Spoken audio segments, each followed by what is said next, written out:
Yo, what's up guys, welcome back to another video. This is a reaction to why 70% of Spain is empty by Real Life Lore. Elite channel, I do like this channel a lot. But this topic, I don't really know how this is the case. With like places like Australia or even America, because they're so big, it's kind of like you can understand how so much is empty or so much is just not being used for whatever. With Spain, I wouldn't have guessed this because I swear in Europe there isn't any desert land, like deserts. So I don't know what to expect. Maybe I'm wrong with that because Spain, if there's any place, would probably be where there would be deserts, but I don't think there is. So either there's a lot of mountains, which I feel like there is quite a lot of mountains in Spain, or just the land is terrible so they can't use it for anything. I don't really know. Or just the heat stops it from being able to be used for stuff. I don't really know, and it's like too dry or something. We're going to see in this video. It's a bit of a niche topic, but I like this kind of stuff. It's random and you learn things that you didn't even think you needed to know. But we're going to get into this. Hopefully you're going to enjoy. Links are in the description to my Patreon if you want to see that. But let's jump into this and see why 70% of Spain is empty. This is Spain, with more than 47 million people and an economy of well over 1.2 trillion US dollars. Spain is the world's 14th largest economy and one of the wealthiest and most developed. I didn't know it was the 14th highest economy. That's a surprise to me. I knew it was a well-off country, but not that high up. Countries in the world. The Spanish economy is only slightly smaller than Russia's. I think I've been down this exact road. Maybe I haven't. If it's in Barcelona, no, I haven't. It looks like one in Barcelona, I'm not gonna lie. Smaller than Russia's, a country with only 3 times as many people and a lot more land. And despite being only a medium-sized country itself, Spain has the second highest length of high-speed rail lines of any country in the world, only lagging behind China. Not the per capita length of high-speed rail, but the overall amount of it, which is insane. That is surprising. It means that despite only being around the same size as just California, Spain has more than 5 times the amount of high-speed rail lines as the entirety of the United States combined has. Thus, it's incredibly easy to travel rapidly between all of Spain's most major population centers clustered around Madrid in the center and the Mediterranean and Atlantic coastlines in the south and the north. But here's the strange part. For Europe, Spain is a big country. It's nearly 4 times the size of England, and yet England is home to 9 million more people than Spain is. The population density of people in England is more than 4.5 times the density of people that's seen in Spain. And that's largely true across the entirety of Europe. And the big reason why is because there's a lot of empty land in Spain. Between Madrid in the center and the big cities on the coast where all those fancy high-speed rail lines connect to, the land is pretty much empty of people almost everywhere, forming this weird, vacant, donut-shaped population void throughout the entirety of the country's interior. There is, therefore, the populated and developed Spain that we're all aware of and have maybe traveled to, like Barcelona, Madrid, or Valencia, and there's the empty and underdeveloped part of Spain that most of us are woefully unaware of. And the difference in population and area between these two sides of Spain, outside and within the donut void, are genuinely enormous and potentially catastrophic for the entire country. 90% of the Spanish population, more than 42 million people, live within just 30% of the country's total land, clustered around the big cities on the coasts and the notable anomalies of Madrid and Zaragoza in the center. And that means that just 10% of the Spanish population, or only about 4.7 million people, live within the remaining 70% of the country's total land area, within and around the empty donut shape. The population density of this so-called empty part of Spain that takes up 70% of the land is only about 18 people per square kilometer on average, which is unparalleled anywhere else in Western Europe. For comparison, that's pretty much the same density of people in Norway or the US state of Kansas. But then, there's certain areas within empty Spain that are substantially more empty than others. One of these areas is here, the Saranya-Celtibérica region spanning across many of Spain's internal provinces. This area isn't small. It's roughly the same size as the US state of West Virginia or the Republic of Ireland.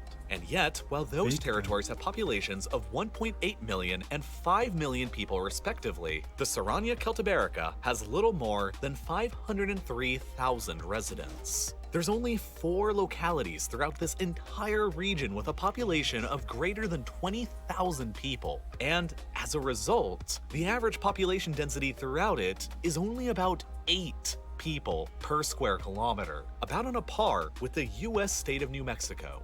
This makes the Sarania Celtiberica the second most sparsely populated region of the entire European Union. I mean, it's not a bad thing. I mean, it's probably good that there's not so many people in a certain area, especially when you think Europe is one of the most densely populated sort of continents or areas in the world, because it's so small but so many people live in it. Even fewer people per square kilometer than either European Russia or the Scottish Highlands. The only region That is of the kinda EU crazy, that's though. more sparsely populated and remote is the top of northernmost Scandinavia? region Yeah, of the Lapland. Scandinavian peninsula, stretching up into the Arctic Circle, Lapland, where the density is more between 2 and 5 people per square kilometer, which shockingly isn't that much less than this big region in the middle of temperate Spain, which is why some people refer to it as the Spanish Lapland. The area is so remote compared to the rest of Western Europe that for 3 out of 4 of the villages and towns within it, it takes more than a 45-minute drive just to reach the nearest actual city. A big part of the reason why the specific area is so devoid of people is because of the Iberian System, a medium-altitude mountain range that stretches right through the So it is center of the Spain mountains. and the Sarania Celtiberica. Thus, the steep geography, the high average altitude, and the resulting dispersion of population centers across the limited inhabitable valleys of the area are among several of the natural explanations for the Sarania Celtiberica's relative underdevelopment. This is further enhanced by the fact that within just a 100-kilometer radius of the Iberian System mountains, you'll find the very large population centers of Madrid, Valencia, Zaragoza, and Bilbao. And these are far from the only mountains that limit the expansion of settlements within the country. There's also the Cantabrian Mountains in the northwest, the Pyrenees along the border with France, the Central System that cuts directly across the middle, and the Betic System that slices across the southeast. Spain is a very mountainous country, and as a result, it has the second highest average elevation of countries within the European Union, only Flipping remaining hell. behind Austria, which is largely covered by the Alps. But mountains alone do not explain the whole story. Austria and Switzerland are both far more mountainous than Spain is on average, and yet they both are substantially more densely populated on average. A lot of the further reasons why the Spanish interior is so relatively empty is because of a long history of tragedies and centralized government policies. Over the past 50 years, the rural regions of Spain have lost 28% of their populations, and the story that explains why begins back in the 1930s, with the rise to power of Francisco Franco. The Spanish Civil War was fought between the left-wing Republicans and the right-wing nationalists for 3 years between 1936 and 1939, immediately prior to the Second World War, and the violence was devastating, leaving around 500,000 people dead across the country. Franco emerged victorious and established a fascist-style dictatorship in Spain, closely connected to his Civil War-era allies of Nazi Germany and Fascist Italy. How long was Spain under dictatorship for? I mean, I guess he'll get into it, but I don't know. It was quite a long time, wasn't it? It was only actually like maybe 40 years ago that it got out of it. Maybe not even that. Though he kept Spain officially neutral throughout World War II. As a result, his dictatorship survived the war, and Spain continued to effectively function as an authoritarian right-wing police state for decades until his death 30 years later in 1975. And because of that, Francoist-era Spain remained a sort of international pariah state that was relatively isolated for a long time. Spain didn't join the United Nations until 1955, and didn't join the European Economic Community, the precursor of the European Union, until 1986, decades after it was initially formed. Independent political parties and trade unions within the country during the dictatorship were banned, and the country initially pursued an economic policy of autarky, aiming to become completely self-reliant. In the aftermath of the wide-scale destruction from the Civil War, Spain's economy remained stagnant for decades. This situation generated a big exodus from Spain of people who came into conflict with the regime, or who were experiencing economic hardships, and as a result, Spain experienced decades of net emigration out of the country during the post-war era. But the real plummeting of the rural countryside began in 1959. after Franco introduced the Plan de Estabilización. These were free market and industrial reforms that completely transformed the previously archaic and stagnant Spanish economy almost overnight. Huge foreign investment came in, and industrial areas around the Basque Country, the northern coast, Barcelona, and Madrid exploded with development, jobs, and opportunities that attracted millions of eager young Spaniards from across the countryside, which gradually fell behind and became neglected. To put the sheer pace of industrialization into context, in 1946, just after World War II, the entire country of Spain had only 72,000 private cars. Just 20 years later, in 1966, there were well over 1 million cars within the country. Spain suddenly became the second fastest growing economy in the entire world during the 1960s, lagging only behind Japan. Following Franco's death and the end of authoritarianism in 1975, many of those large numbers of émigrés returned back to Spain, and mostly settled in the newly industrialized areas of the coasts or Madrid, regardless of wherever they initially had come from. And over the past 30 years since the early 1990s, Spain has experienced massive large-scale immigration from abroad for pretty much the first time ever in its history. As of today, more than 15% of the Spanish population were born abroad, the majority of whom were even born outside of Europe, largely from Spain's own former colonies across Latin America. This makes Spain the 4th most immigrated to country in Europe and the 10th most in the world. And again, the vast majority of them have settled within the limited industrialized areas where there is the most opportunity. For these reasons, across the entire 20th century from 1900 to 2000, Spain's population in total roughly doubled, despite 11 of Spain's mostly rural 50 provinces seeing an absolute decline in their overall populations. And in recent times, Spain's population is hardly growing at all. Over the last decade between 2011 and 2021, the population of the country only grew by 0.12%, the lowest decade of growth on record for Spain. How is that possible when there's so many people moving there? Wait, what? I guess so many people are moving away as well. Like, what the Spain hell? since record-keeping began between 1833 and 1846. Much of that is due to Spain's incredibly low fertility rate, which many demographers blame on Spain's substantial lack of any serious family support policy. Of all the countries of Western Europe, Spain spends the least amount on family support, limited to only 0.5% of GDP. To put that into perspective, a Spanish family would need to have 57 children just in order to experience the same level of financial support that a family with only 3 children would receive in Luxembourg.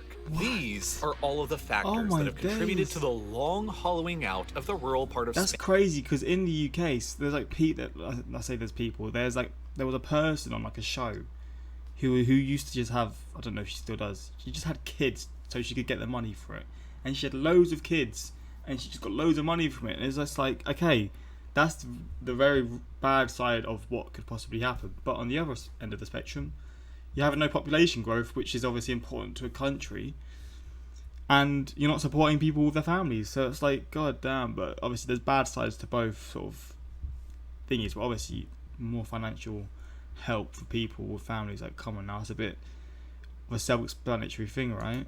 Spain over decades, like the province of Teruel, a large amount of which is within the aforementioned Serrania Celtiberica. Just look at this chart of Teruel's population over time, which remained fairly static until right here between 1960 and 1970, which was precisely when Franco's industrialization program first took off. Now, There we go. Teruel has only half the amount of people that it had a century ago, as tens of thousands emigrated away for better opportunities, leaving behind their tiny villages where the living conditions were often difficult, with cold winters high up in the mountains and only very basic amenities and infrastructure. And that lack of investment into infrastructure here continues. 40% of the small population that remains in Teruel continues to lack any kind of internet broadband coverage. What? In Spain? That is insane. And this place looks beautiful, by the way. God damn, though, that's crazy how a place in Spain will be so like backwards in certain things like that. And the province only has a single ultra-slow train that travels at just 30 kilometers an hour through it, which became a bit of a meme on So you just Spanish stuck there. social media after this video showed even a tractor overtaking it. And this What? is all a very What? far cry from the How more is that even developed parts of Spain like Madrid, possible to be a widely train so regarded as a slow? major tech hub for the entire European continent, with high-speed rail lines traveling 10 times faster than the Jeez, slow-moving look at the train speed through of that. Teruel. The lack of investment and infrastructure in these kinds of rural communities continues to make them less attractive places to live in. And as they become less attractive, less people live there and more move away, and the even less attractive they become for investment. It's all just a pretty vicious cycle, and the Spanish state has seemingly done very little to ever reverse the overall trend over the decades. And thus, this is how we've come to a point now where 90% of Spain's population lives within just 30% of the land, while the remaining scattered few of the 10% live within 70% of the land. And the only way that Spain can fix the problem in the future is inevitably going to be through increasing investments into developing the region to becoming actually attractive to live there once again. Investing intelligently is the simplest key Oh, it to is an building a ad. secure future for everyone. Getting his money, you know how it is, public, whatever it is. But yeah, he's getting his money. Links are in the description if you're interested. But interesting, Spain. I mean, it's crazy when you sort of hear about European countries when they don't sort of, like where I'm from in the UK, every town will have like the basic things. It's weird to imagine how certain towns or certain places just aren't given that sort of, they're not seen as the same as like the bigger cities, so they're not given these basic things that you would just assume would be given to these cities, like internet access or maybe heating in certain areas, or just water flow, water access, or just whatever it is. It's just all these things you would expect, and it's not. It's just strange to see. Underdeveloped is a pretty negative way to describe pristine, untouched and flourishing land. Leave some of it. Yeah, of course, it's good for it to be like bare, to be fair. Like I don't really see a problem with that.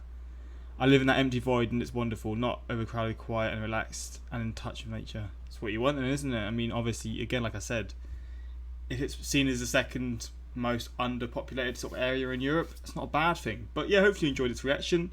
Links are in the description to my Patreon if you want more of my reactions. But yeah, until next time, like, subscribe. Peace.